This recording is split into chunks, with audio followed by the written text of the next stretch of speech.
আজ জন্মাষ্টমীর আগের দিন, তো তোমাদের সকলকে জানাই শুভ জন্মাষ্টমী, অগ্রিম শুভেচ্ছা। তো আজকে যেহেতু আগের দিন আর সন্ধ্যা টন্ধা দেওয়া হয়ে গেছে, সন্ধ্যা পুজো, তো তারপরেই আমি ঠাকুরগুলোকে পরিষ্কার পরিচ্ছন্ন করে রাখছি।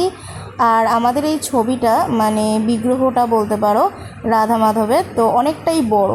আর সত্যি কথা বলতে এটা ফ্রেম আমি কেন চেঞ্জ করি না তোমাদের সাথে শেয়ার করি, মানে এখনও অবধি কেন চেঞ্জ করিনি, কারণ হচ্ছে আমার বড় মামার শ্বশুর নাকি ফ্রেমের আর কি কাজ করতেন, তো সামথিং উনি এটা করে দিয়েছিলেন ফ্রেমটা, তো তার জন্যই আরও চেঞ্জ করা হয় না।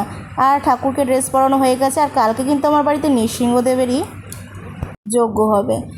আর সাথে এই যে ফ্লাওয়ার ভাসটা দেখলে পিতলের, সেটা মেশো আমাকে গিফট করেছিল, কিছুদিন আগেই করেছে গোপুসোনার জন্য। দেখো গোপুসোনা কিন্তু জন্মদিনে বেশ ভালো মন্দই পায়, সাথে মামুনি মেশোরাও এসেছিলো, আর তার মাঝে ফলটা আমি গুছিয়ে রেখেছিলাম ঝুড়িতে করে।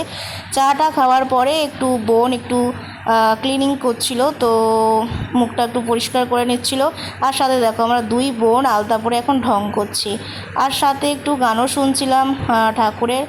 আর এখন এসছি একটু ছাদে, আর দেখো চলো ওকে ধপ্পা দিই। দেখো, ভিডিওটা এখানেই শেষ করলাম, কেমন লাগলো জানিও।